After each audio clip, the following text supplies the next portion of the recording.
Welcome to the 2012 Motor Trend Best Drivers Car. 491. That's the difference between the 200 horsepower Subaru BRZ and the 691 horsepower Lamborghini Aventador. Now, you might be asking yourself, what are these two cars doing in the same competition? Well, it's because a driver's car isn't about outright speed. If it were, we'd get a top fuel dragster here, call it a day early, and go home. No, a driver's car has to be a master of multiple disciplines. It has to be good on the commute, fun on a canyon road, and rewarding at a racetrack. Another way to put it is, which one of these 9 contenders are you most likely to wake up at 6 a.m. on a Sunday morning and take to your favorite mountain road? Yes, well, here we are in the Subaru BRZ, and what a cool little car. I mean, forget about the fact that it has by far the least horsepower of the group, and it's by a factor of I don't even know what the cheapest. This is just a wonderful, wonderful car to drive. It just ticks all those boxes of like what a good sports car should be. What does it have in its favor? I mean, kind of everything. The shifter feels good. The clutch is just moves in one direction. The pedals are perfectly placed. The engine sounds great. The steering is tremendous on this car. Negatives?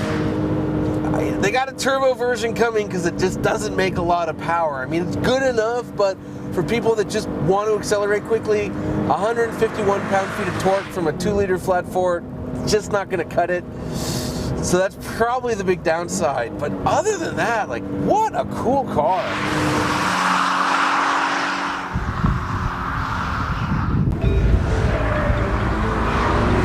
Nicely balanced. Yeah.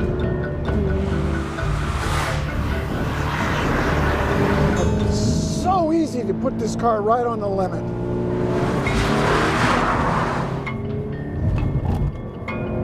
Good air off the corkscrew. Very satisfying car to drive.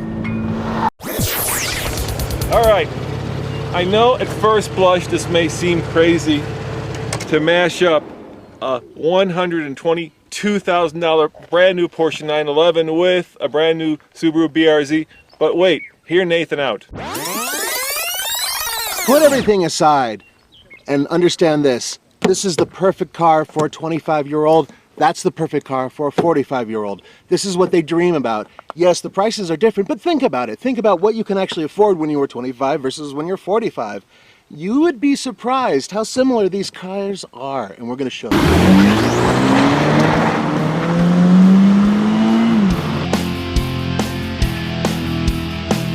I would put it on the top 10 cars that I've ever driven in terms of excellent steering feel. That competes directly with vehicles like Ferraris and Porsches. I'm not kidding, it's that good.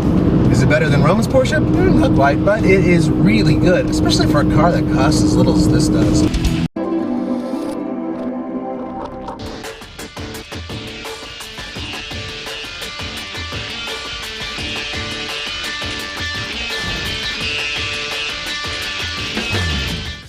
Today we're driving the Subaru BRZ, the brand new sport coupe, $25,000 to start, 200 horsepower, 2-liter 4-cylinder, 6-speed gearbox. It also comes with an automatic if you so choose, and most important, rear-wheel drive.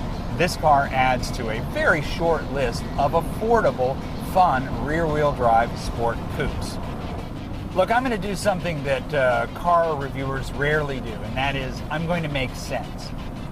There is no point in getting a car that has 500 horsepower and foot-wide tires and driving it on the street and expecting to feel anything because the car is so mechanically overqualified that you can't slide it, you can't break it loose, you can't really, throw it around. And if you are throwing it around, you're going, 110 miles an hour and you're going to lose your license and imperil your family's welfare. Okay, you don't want to do that. God knows, I love horsepower. But not every car needs 500 horsepower. In fact, I think it's brilliant that Subaru has just given this thing 200 horsepower. It's enough. The thing only weighs 2,700 pounds. It's fun, affordable, and not that quick, but the beauty of it, the genius of it is that it feels kind of quick.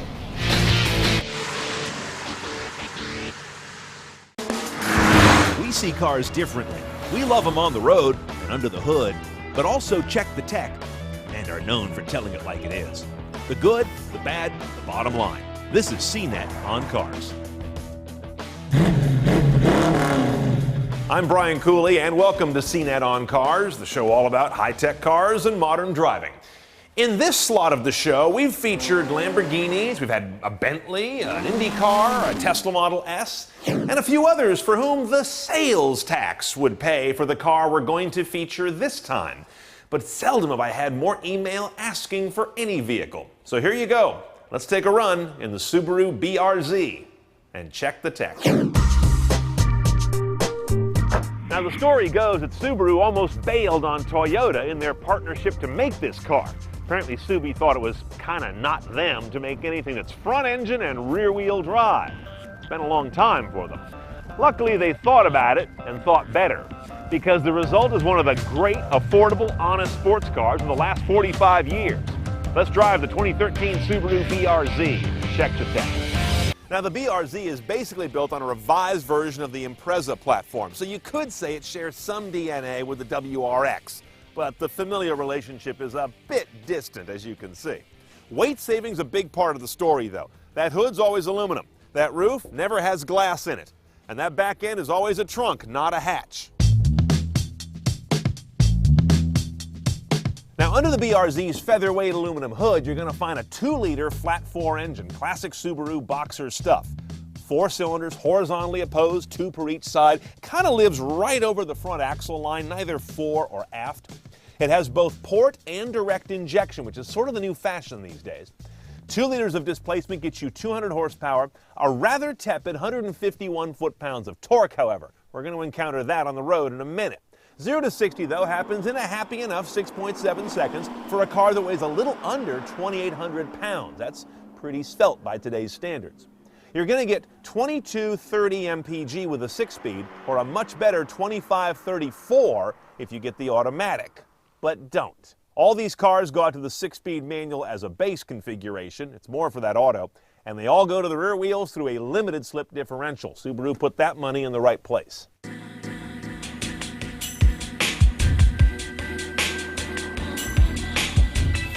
Now, this head unit with navigation is standard, so I applaud Subaru for throwing that in, basically. But it's not much to write home about. The interface is just okay. There's also voice command, but They also squandered the opportunity to give this car a rear camera. Here's the screen, but a rear cam's not even available. Overall, the navigation system's entirely functional, but it's not a pretty interface. On the audio side, AM and FM both have HD radio ability. There's satellite radio, as you can see, Bluetooth streaming. They've also got a USB and an aux jack down here on the console, and it'll also handle SMS text.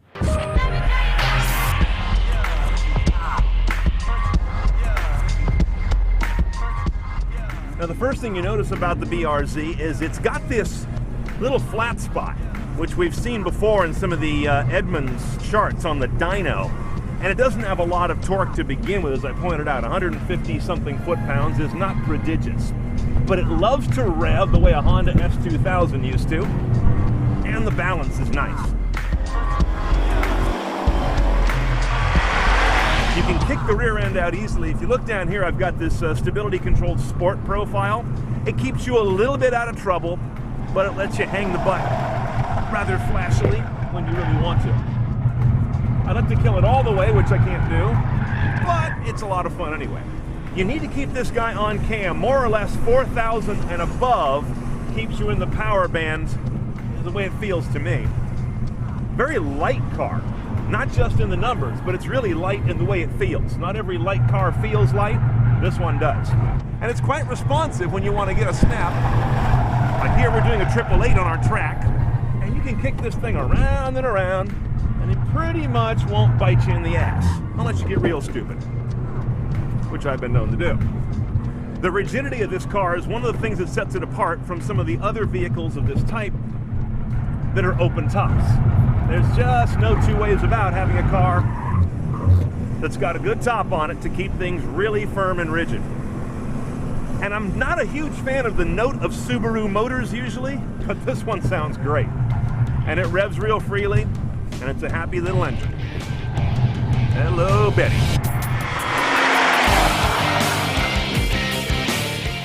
Now, pricing a BRZ CNET style is an exercise in simplicity. You start with the base car, $25,495 delivered, then add the limited package. That's $2,000 more. That's going to get you fog lights, high-intensity discharge headlights, leather trim, a spoiler on the back, and automatic temperature control. There's an $1,100 option for an automatic, but you're not going to do that.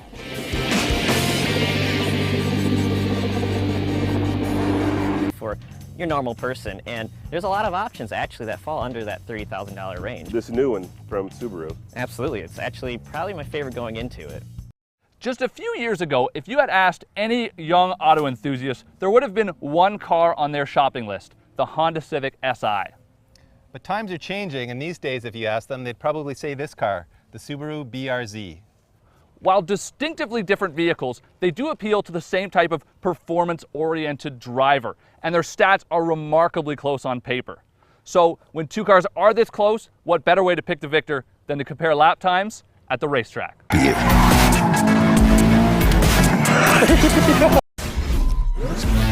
Turbochef-Tester Tim Schreck ist heute unterwegs in Frankreich. Er fährt den neuen Subaru BRZ mit Heck statt Allradantrieb. Ja, ein handliches kleines Coupé. Das ist echt... Hätte ich nicht gedacht, dass sowas 2012 nochmal auf dem Markt erscheinen wird. Man darf nicht von irgendeinem Turbodiesel hier einsteigen und dann sagen, geht nicht, geht nicht. Das wäre ein bisschen zu oberflächlich betrachtet. Das muss man halt wirklich getrennt betrachten, Sauger und Nicht-Sauger. Also für einen Sauger geht das Ding wirklich ziemlich gut und du merkst auch die Nockenwellenverstellung, es beschleunigt vernünftig. Aber so Leben in die Bude kommt erst so knapp über 4,5. Das heißt, wenn du wirklich beschleunigen willst, musst du einfach einen Gang zurückschalten, was ich das Normalste auf der Welt finde. Und dann merkst du halt auch, dass da 200 PS sind. Die war geil, oder?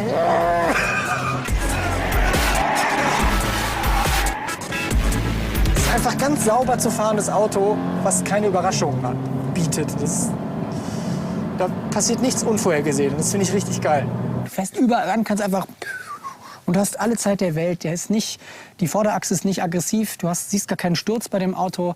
Und das funktioniert so aus dem Karton heraus, das Auto. Ist echt... Ich meine, wir sind hier nur im Trockenen gefahren, aber wenn es regnet, muss das Ding ja die Erfüllung sein. Ich finde es wahnsinnig cool, dass sie einfach mal sagen, warte mal, wir bauen mal ein Auto, wo wir ein bisschen aufs Gewicht achten und wir wollen Heckantrieb und Sperrdifferential haben. Und Sperrdifferential kann man immer gut brauchen, wenn man im Kreisverkehr vorbeikommt und man ein bisschen gucken will, ob das Sperrdifferential auch funktioniert. Aber ich muss sagen, es funktioniert, glaube ich.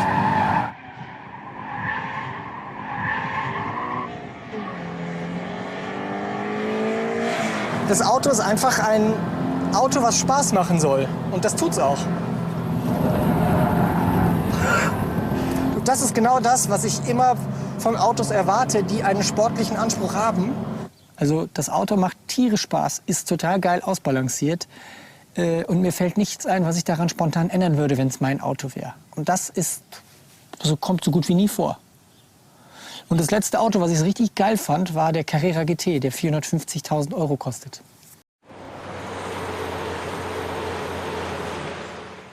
Simple can be very complex, and plain can be very beautiful.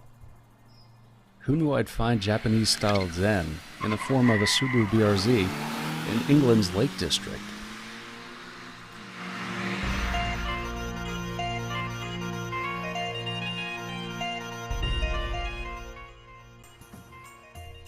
Now, if you're not familiar with the BRZ, it's become one of our favorite cars introduced this year. It's a purist sports car. It's light, it's lean, and it's more focused than any affordable sports car on the market today. The only exception, maybe, is the nearly identical Scion FRS that you'll find over at Toyota dealerships.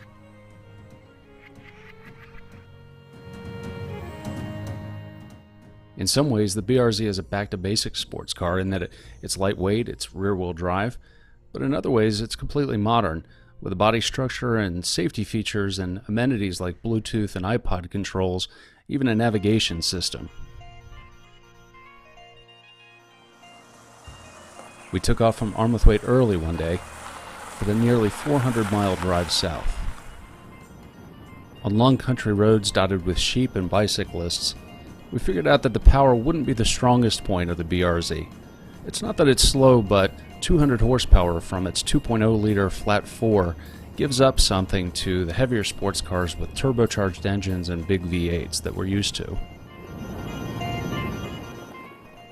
Of course, we prefer the precise, short-throw 6-speed manual, but those who want an automatic transmission won't be let down by the 6-speed automatic. It has steering wheel pedal controls, a sport shift mode, and matches revs on downshifts. One of the benefits of being such a lightweight sports car, having a small engine, is great fuel economy, up to 34 miles per gallon highway back in the US, something that really pays off in Great Britain where gas is horrifically expensive. Whether you're in town or out in the country, the BRZ is just a hoot to drive. Steering and handling are excellent. The low-slung, seat-of-the-pants driving feel is a big part of it. The quick ratio steering is communicative. The suspension settings are taut enough, but just compliant enough to let you enjoy tight corners and to read the road surface with your hands.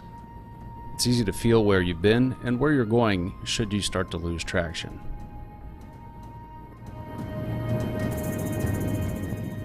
And that comes in handy at the Harewood Hill Climb, a short course track that Subaru took us to explore the BRZ's handling limits.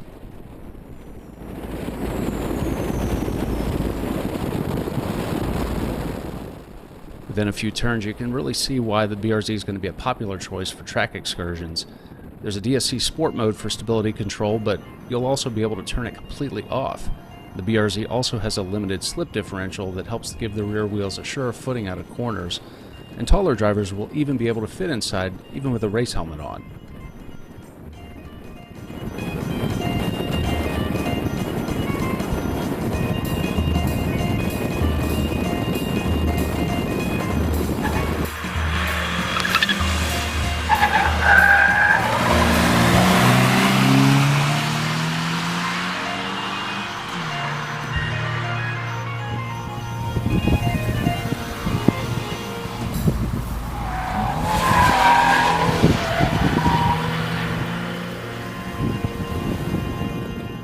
Now, while we've got your attention, you should know that, of course, the BRZ is a 2+2 seater.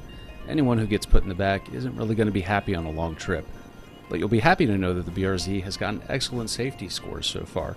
It's an IIHS top safety pick, and it's also a good value considering that it starts at just over $26,000. At that price, a navigation system is standard, though the controls are a little fussy. So what's the bottom line with the 2013 Subaru BRZ? We think it shows that simplicity and leanness can provide more driving thrills than some complex, high-horsepower sports cars, some costing several times as much. We tend to think the BRZ is one of the performance bargains of the decade. Maybe it's an instant classic even.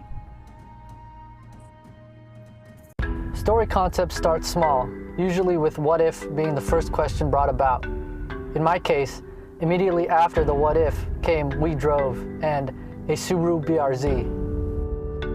And with my lead character cast, all I needed was a place where my story could unfold. Somewhere equally as spectacular as the car that was set to stroll its streets.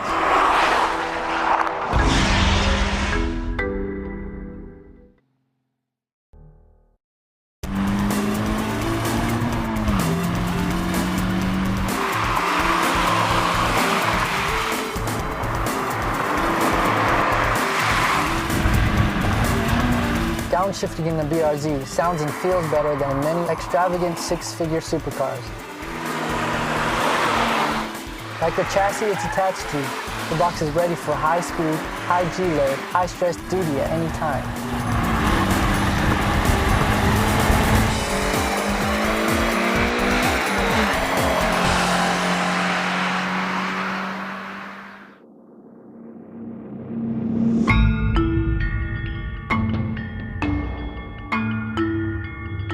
At 7 a.m. the next morning, I left behind the shores of the billiard-smooth Lake Kawaguchi.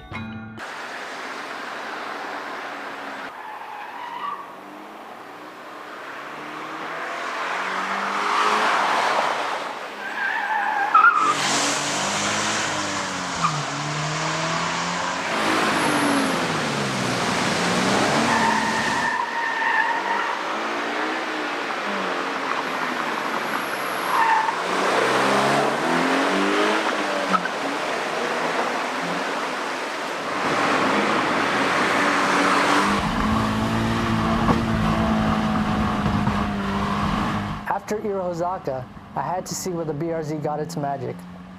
I made it to Subaru's Gunma plant. It's the only place in the world where they build the BRZ.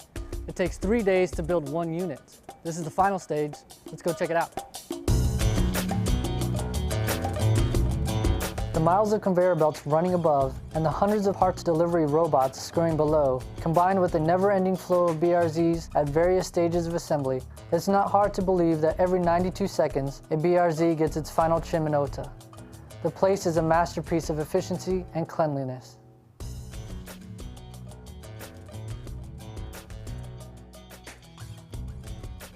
At the Oizumi plant, 120 workers build around 200 FA20 engines per day, per shift, over the course of 60 stages. By the end of any given day, the plant's 2 shifts will have made in the area of 400 FA boxers. At the final quality control stage, cameras using laser measurements, as well as trained eyes, check and recheck every last detail. Fluids and fuel get added, it's turned on for the very first time, and yet another Subaru power plant is introduced to the world.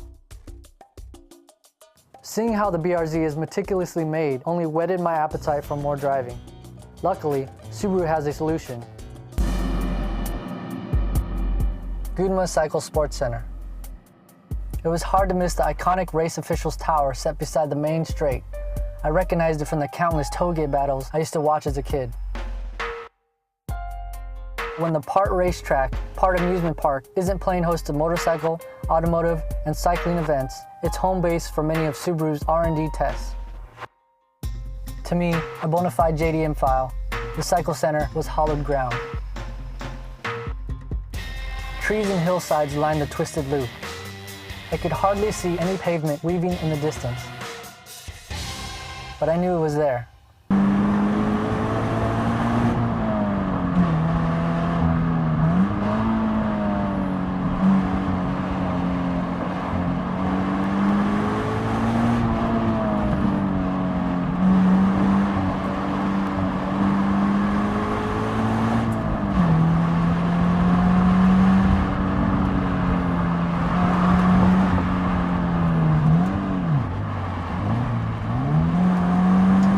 Hard acceleration runs in the BRZ isn't rocket science.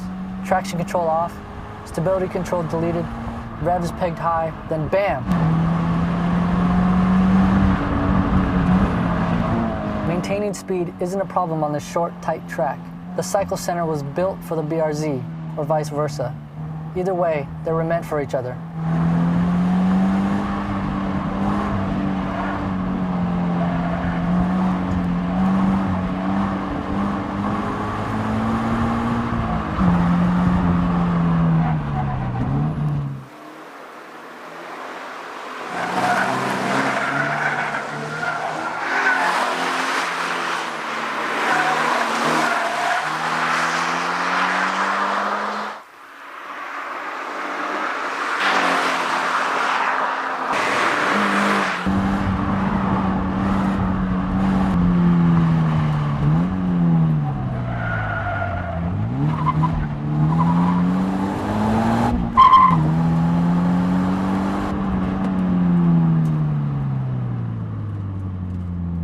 A few laps into my track driving bliss, the thunder came and then raindrops fell. Any chance of running again was lost.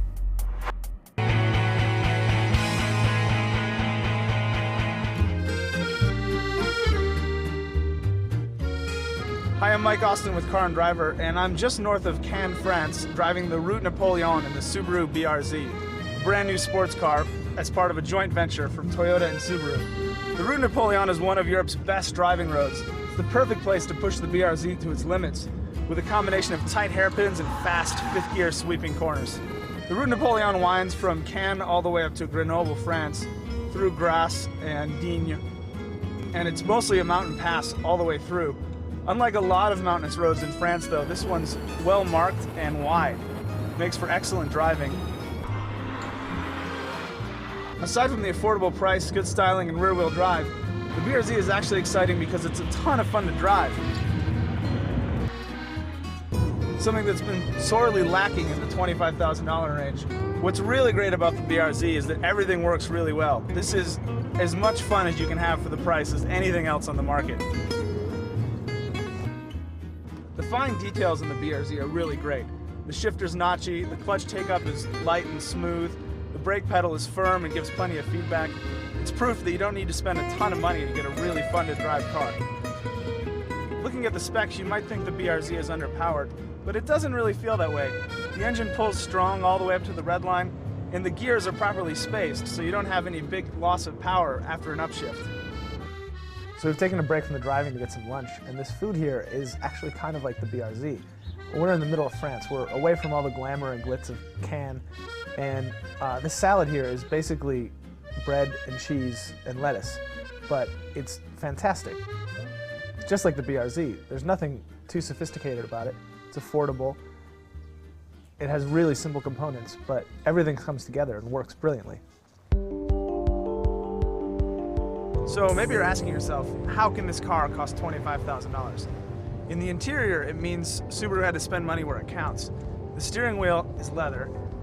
Here on the door, on the upper padding and down by your elbow, there's also leather, or at least a reasonable imitation of leather. If you look at the sun visors, they're pretty cheap. You have to cut corners, that's a good place to start. Both the manual and the automatic transmissions come with 6 gears, which means nice, quiet highway cruising. We're doing about 60 or 70 miles an hour right now, and the transmission is spinning just above 2,000 RPM. That should help the highway fuel economy too. These seats are super comfortable. They have plenty of lateral support, lots of upper back support, and they're all day comfortable. It's a little bit narrow though, so we'll still have to see how it's going to fit the larger man or woman. One of our only complaints about the BRZ is the electric power steering. This system is actually pretty good. It's well weighted, it's direct, and it makes it really easy to place the car on the road. But like other EPS systems, it dampens out a lot of feedback to the driver, and we just feel like we're missing some of the information coming through from the tires. The BRZ is set up to be a really tail-happy car, especially the manual transmission. That gets a little bit treacherous in the wet, which is why we have stability control. But in any case, dry or wet, nothing really surprises you with the BRZ. Part of that's due to the tires. With their low grip, you get a really good sense of when the traction starts falling away. And when the back end steps out, there's plenty of time to save it and put in a correction. Say what you want about France, but they know how to make a smooth road. The BRZ rides really well here, but I wonder if when we get it back in Michigan and some of our worst roads, it's going to be a little bit too stiff.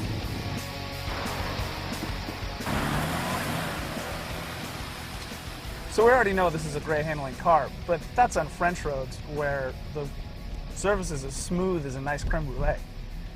How much does that good handling compromise the ride, especially back here on our rocky roads? Actually, not too bad. You definitely feel every bump, but it's not harsh. It's just throwing you around a little bit. Okay, since we're now back in the States, might as well take a look under the hood. What we're looking at here is the all-new 2-liter Boxer 4. One of the advantages of a Boxer engine is that it can be placed low in the car. That helps lower the center of gravity, which in turn aids handling. But Subaru went a step further. Because the BRZ isn't all-wheel drive like most Subarus, the engine doesn't have to sit above any front-wheel drive shafts. That means the BRZ's engine is mounted even lower and further back. These changes all add up to a low-slung and balanced sports car.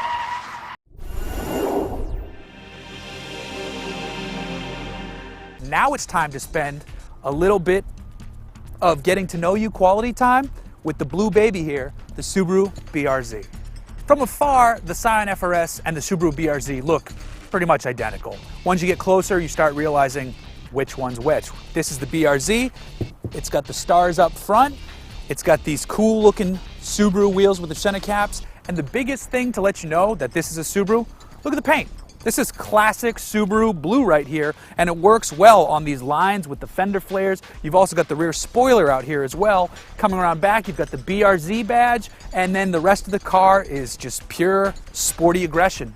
We love it. You can't ask for more than this. When you're talking about the Subaru BRZ, you're going to have to mention the fact that this car is winning awards. One of the reasons it's winning awards is this engine right here. This is the FA20. It's an 86mm bore, 86mm stroke, horizontally opposed Boxer flat 4 engine. And according to Ward's Auto, it's one of the 10 best engines of 2013. And we believe them. Now, a lot of you are going to say, there's not enough power, there's not enough power. There's enough power. It's plenty fun. Yes, we can't wait to see a turbo version down the road, but 200 horsepower, 151 pound-feet of torque in a car that weighs less than 3,000 pounds is an equation when you're sending that power to the rear wheels for fun. That's what we have under the hood here, and that's what we enjoy driving. Yes, like I said, hopefully there'll be an STI version down the road, and we all know there will be. But for now, this is a great, great start. Some of you might be wondering what the difference actually is between a Scion FRS and a Subaru BRZ. All you have to do to find that answer, step into the cabin, sit down in the seats, and you are surrounded by your answer. You've got this nav screen which comes standard, and it's the typical Subaru unit. It works well, it's just kind of oddly complicated in terms of setting your treble and bass. They use numbers that audiophiles will get, but I obviously don't get that. Maybe it's above me, maybe I'm stupid, but I wish it was dumbed down a little bit.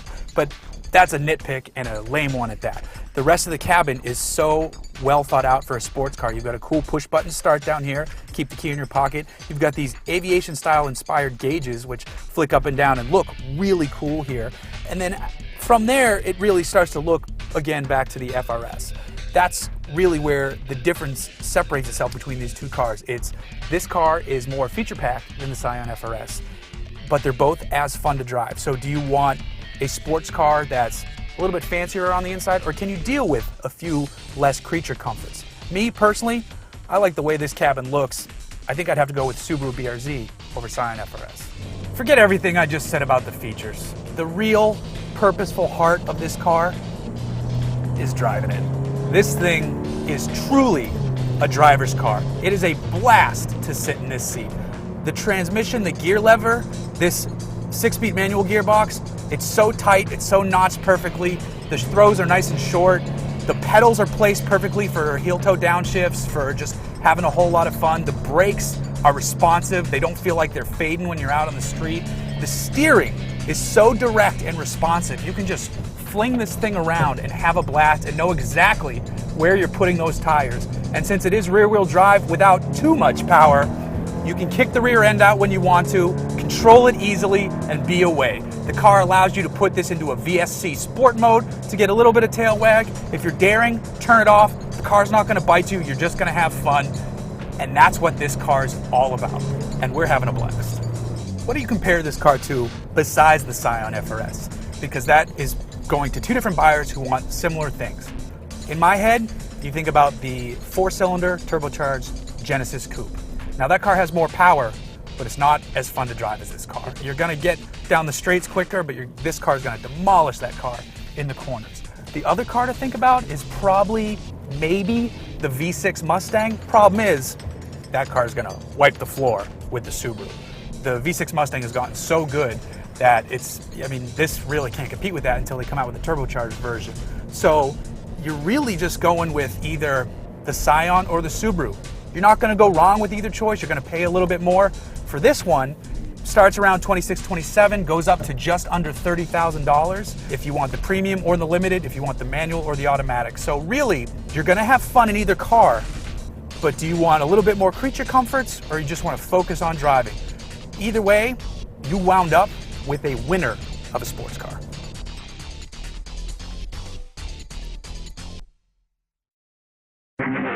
Cars.com Auto Review. Hi, I'm Joe Weisenfelder with Cars.com, and this is a 2013 Subaru BRZ.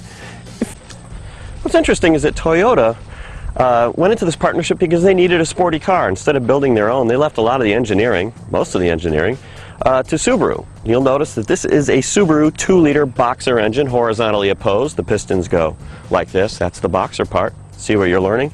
They actually made the oil pan a little bit shallower to get it even lower in the car. That low mass in a car gives it a really low center of gravity, and that's good for a sporty car. One thing that Toyota contributed was a fuel injection system that has 2 injectors per cylinder. The engine develops 200 horsepower, and people were complaining before the car even came out that that wasn't enough. I know it's a sports car, but actually it's pretty light. It's under 2,800 pounds. And for the dynamics and the tires in this car, I actually think it's not bad.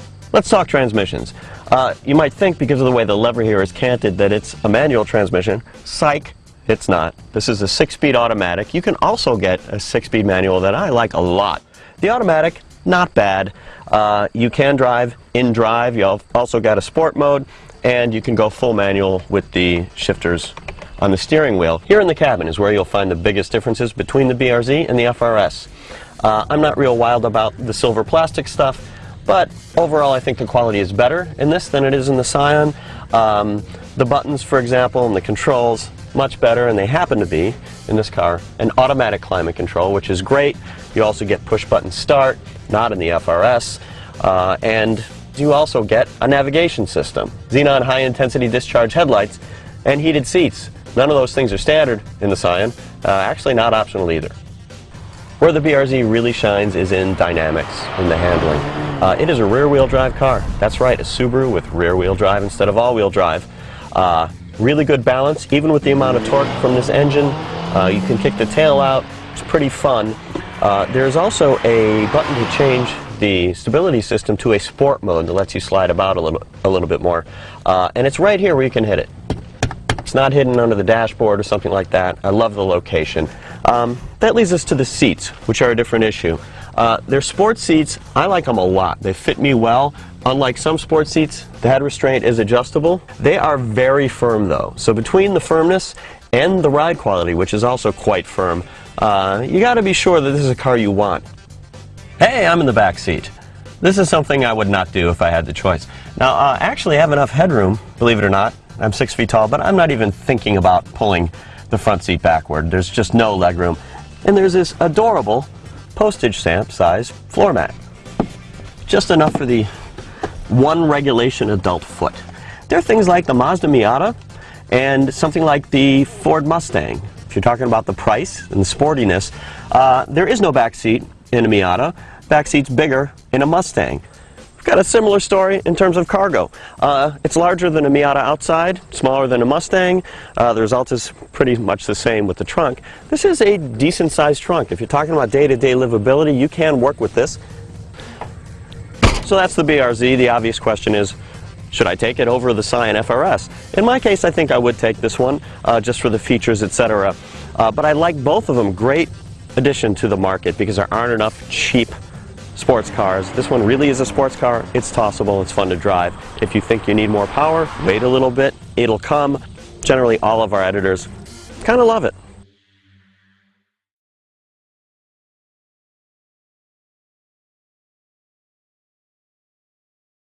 For more car-related news, go to Cars.com or our blog, Kicking Time. Okay, so this head-to-head might not seem to make sense. One of these cars has 2/3 the cylinders of the other, and 2/3 the horsepower as well. Less horsepower means less performance, and the little guy here is a second slower to 60 miles an hour, and a second slower over the quarter mile too. So why is Subaru's new BRZ Coupe sitting here with a performance pack equipped Ford Mustang V6? Well, like Ford's iconic pony car, Subaru's New Age Coupe is one of the best driver's cars you can buy for under $30,000. But is it a better driver's car than the Mustang? The top of the powertrain in this car is no higher than my knee. Two very different cars with the same mission, to make you smile on a winding road. So let's see how they go.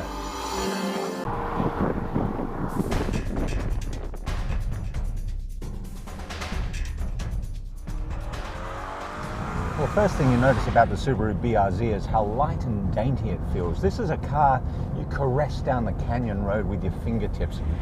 The responses are more direct, more accurate. There's less input to make the Subaru do the things you want it to do. You sit lower, you feel more like you're in a sports car. The ride's a little firmer, the steering's a little crisper. This car is the more direct connection with the road. Now, there's not a lot of power. The little flat 4 has to be kept revving fairly hard to get you through these roads with any sort of speed, but actually that's not really a chore. The 6-speed gearbox that's used in the Lexus IS 350, among other things, is pretty direct and easy to use. The pedals are well placed, you can heel and toe, it's a breeze, and the brake feel is terrific. This whole car just dances down the road. It reminds me a lot of the original Mazda Miata. It's a different car, it's a little bit bigger, but it feels light on its feet. It feels like a car that you can drive to the utter limits of the chassis and of your ability. And it proves that you don't necessarily need a mass of horsepower to have fun and go fast.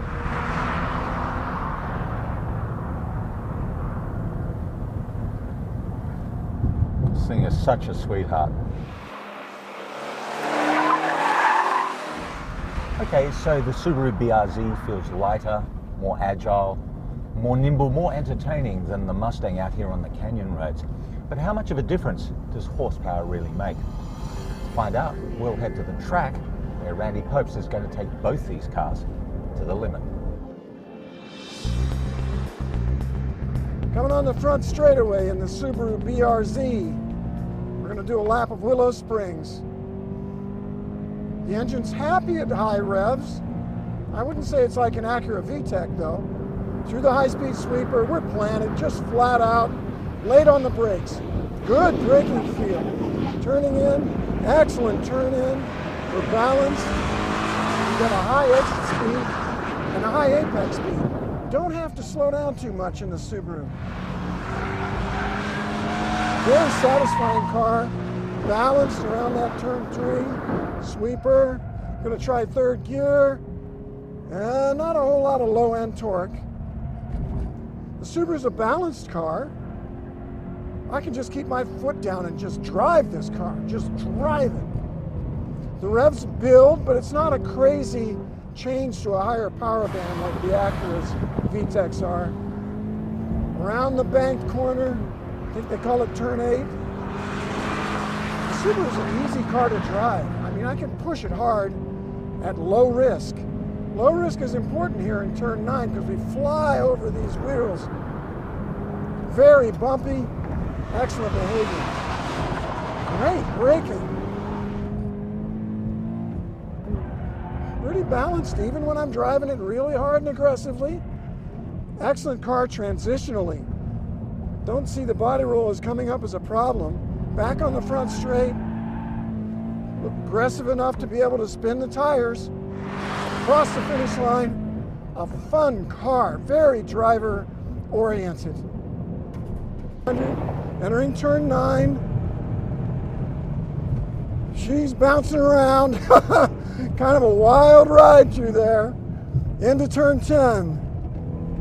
Puts down power well. These are good tires. These Pirellis have got some stick. The Mustang's got good balance, but boy, it has a lot of body motion. We're in the last corner, heading for the straightaway. Putting the power down well.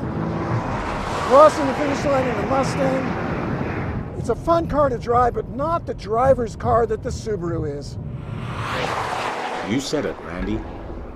The Mustang's taut, crisp, retro-cool styling is wonderful. Its steering terrific and the chassis surprisingly capable. And with the $1,995 performance package fitted, the V6 Mustang delivers terrific bang for the buck if you're after a low-cost, fun-to-drive coupe. After all, 0 to 60 in 5.3 seconds and a 13.9-second quarter mile means this 21st century version of Ford's nice little secretary's car is actually quicker than Carroll Shelby's original GT350. However, raw numbers don't necessarily make a great driver's car. The little Subaru won't match the Mustang on the drag strip and proved almost a second and a half slower around Willow Springs during Randy's hot lap session. But the big Fords simply can't match the surgical precision and joyous feedback you get from the BRZ's steering, brakes and chassis.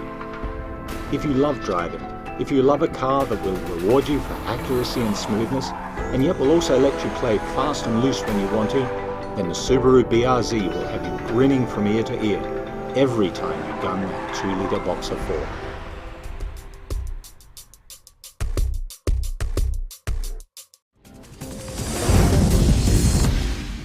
Toyota and Subaru teamed up to build one of the hottest new sports cars available today. For Scion, it's called the FRS. For Subaru, it's the BRZ.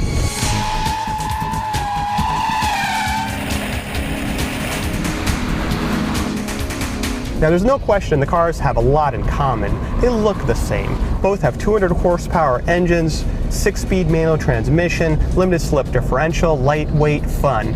But there are subtle differences. The BRZ, well, there's a lot more equipment you could get. You can get a rear spoiler, HID headlights. You can get a nav system. For the FRS, you can't get any of that. But the FRS is a little bit cheaper. In fact, it comes in at just under $25,000. But if you want it tricked out, you're gonna have to do that yourself. Another difference is with the handling. The FRS, well, it's a little bit better balanced. The turn-in, slightly better. And the ride actually is a little bit smoother. But no matter which one you choose, you're gonna have a fun time with these cars.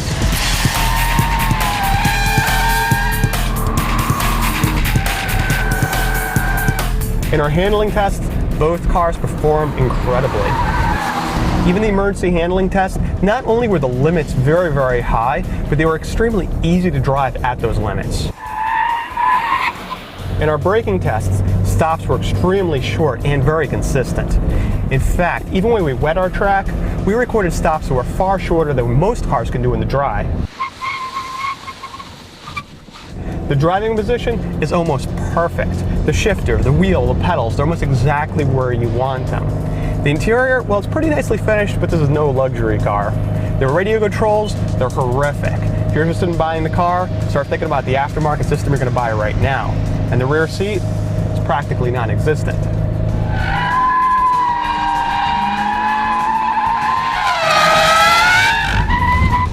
But that's not why you're buying these cars. You're buying these cars because they're quick, they're nimble, they're incredibly fun to drive. If we had to choose, we'd probably take the FRS, but you're not going to go wrong with either one of these.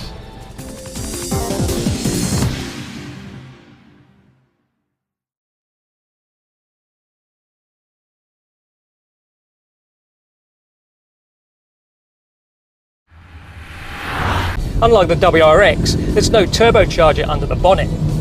So while the more famous sporty Subaru with 3 capital letters in its name has 195 kilowatts, the BRZ has just 147. That may sound slightly disappointing on paper, but I can assure you, it's anything but. There are a number of reasons for that. The BRZ has a low slung stance that helps it sit low on the road. It has a low centre of gravity, aided by that flat 4-cylinder engine, and it weighs less than 1,300 kilos. Throw in rear-wheel drive and the combination is magical. The key to the BRZ's terrific dynamics is how the engineers have finely balanced tyre grip and engine power. The steering plays its part too. It's Porsche-like, accurate, direct, and loaded with feel.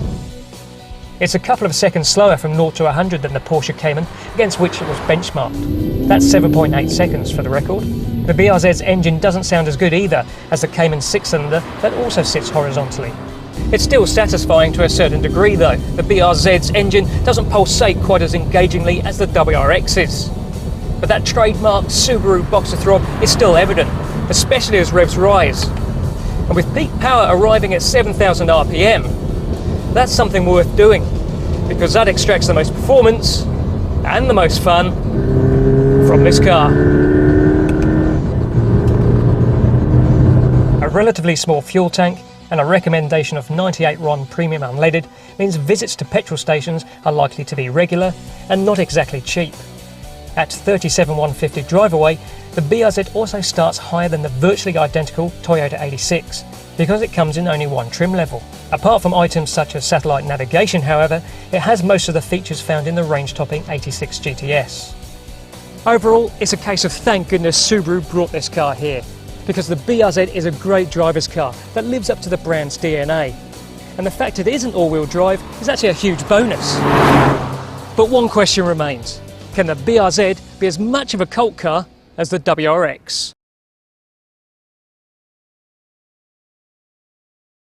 So, just want to slap it. Check this out. The interior of the BRZ. Actually, it's pretty nice. It's nicer than the FRS. Nice toggle switches and whatnot. It's a little bit more luxurious and a little bit more comfortable, but here's the thing. As I was telling you, in terms of the outside, when you're sitting here, you're able to see the humps, baby. Look at that. Baby's got front. So while you're driving, you're able to precisely put your wheels wherever you want them, because the top of those bumps is basically the top of the fenders where the front wheels are. And However, the more time you spend behind the wheel, the more you realise the BRZ doesn't really need any more power, because actually Subaru has got it just right. You do have to rev the engine to get the most out of it, but you know what, that adds to the fun, and you actually get a great top-end rush, a bit like with a motorcycle, and as you've probably heard, it sounds good too. And because the engine is naturally aspirated, the throttle response is nice and snappy. And let's be honest, 0 to 62 miles an hour in 7.6 seconds, it's not exactly slow, is it?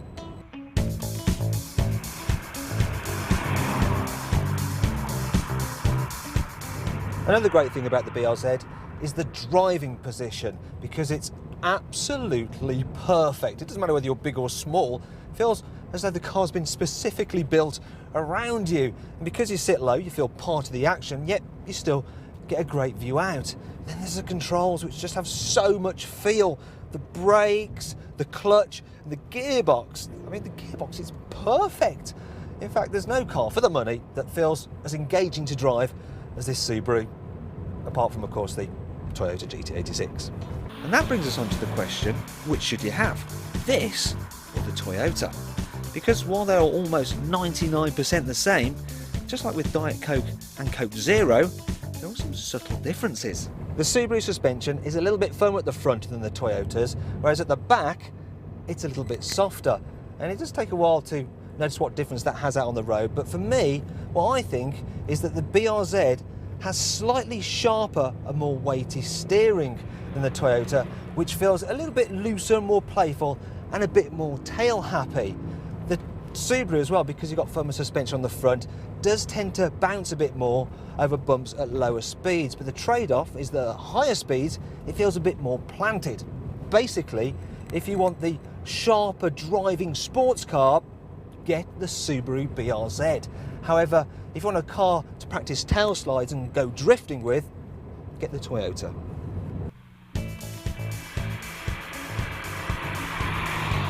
There are some minor styling differences too. At first glance, the cabin is the same. It's well equipped and surprisingly practical. However, the plastic on the dash of the BRZ is smooth rather than textured, and the colour schemes are a bit more restrained. It's the same story with the exterior paint schemes. The BRZs aren't quite as loud as the GT86s. Its grille isn't quite so gaping and as aggressive. The daytime LED running lights aren't integrated into the headlamps. Instead, they're separate down here. Now, I admit those aren't huge differences, but they're still differences nonetheless.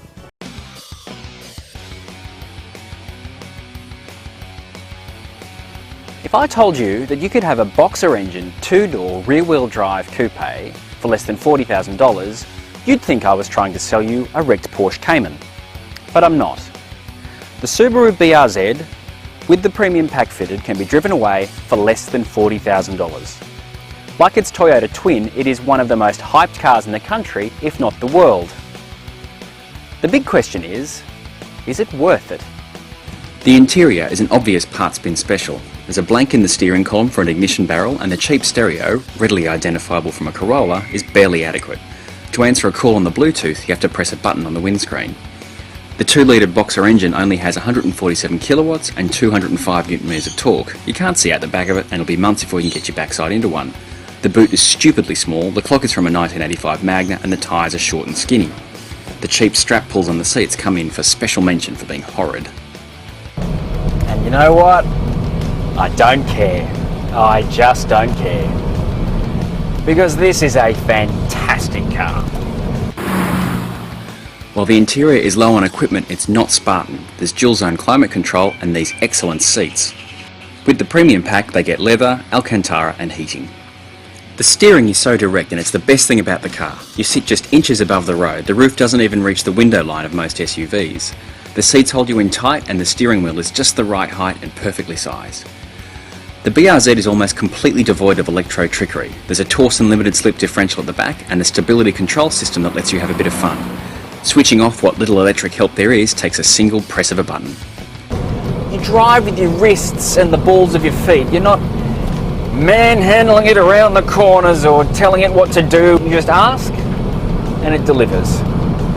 Gordon Murray, the legendary Formula One designer, talks about transient performance, and that's what this car's all about. And what he means by that is change in direction and the braking and the acceleration. There are some people who say that this car needs more power, and I think those people are wrong, because those are the sort of people who sit in a Bugatti Veyron and say, you know what this 1,000 horsepower car needs? More power. This is not a straight line car. You'll be having much more fun turning the car into the corner, balancing it on the throttle and enjoying the liveliness the stability control lets you in on. It's a car made for drivers. It's for people who wake up at 5 o'clock in the morning and decide, I'm going for a drive. This is, after all, what sports cars are for, driving. It's cheap, it's brilliant, I love it, and it's so, so worth it.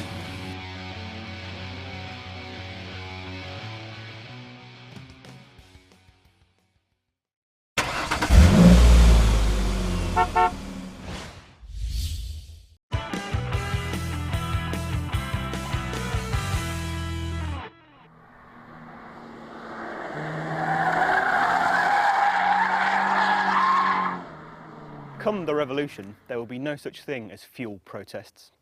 Slow-moving traffic will be banned from all of Britain's best cross-country roads, and the Porsche Cayman will be subject to a government-funded buy one, get one free offer. Meanwhile, back in the real world, truly great, affordable sports cars seem to be increasingly rare, but a little less rare perhaps, now that Subaru has launched this, the new BRZ.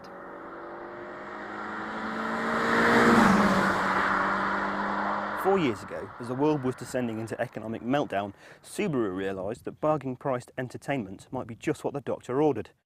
So it got together with Toyota to develop a car that would put the fun back into going fast, and without breaking the bank.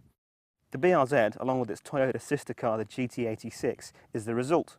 At under 1,300 kilograms, it's genuinely light. With 197 horsepower, it's also quite quick. And with a low-mounted boxer engine, a low centre of gravity, rear-wheel drive and a proper mechanical limited-slip differential, it's got all the hallmarks of a great sports car. Yours from a highly reasonable 25 grand. So, we've driven prototypes on circuits, but this is our first proper go on the road in either a BRZ or the Toyota GT86. And the first question to answer, the obvious one, is does it handle as well out here in the real world as we've all read that it does on the circuit? The answer, it seems to me, is a fairly emphatic yes. This car just does all the basics so well. It's got superb brake pedal feel, the steering is sublime, there's almost no body roll or understeer in the car whatsoever, so you can barrel up to corners as hard as you like, carry loads of speed through them, and from corners, through them and out of them, the car just feels so delicate and controllable. And because it's rear-wheel drive, if you switch all the traction control off, you can dial in a little bit of slip angle if you want to, really precisely, almost by the degree.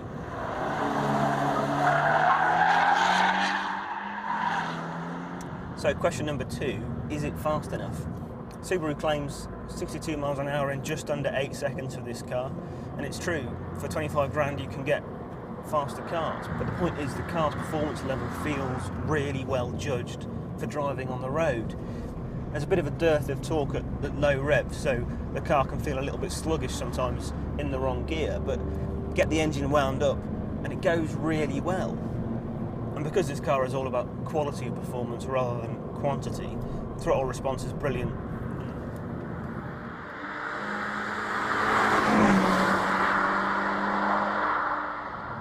So the third and final question, how usable, how livable is this car?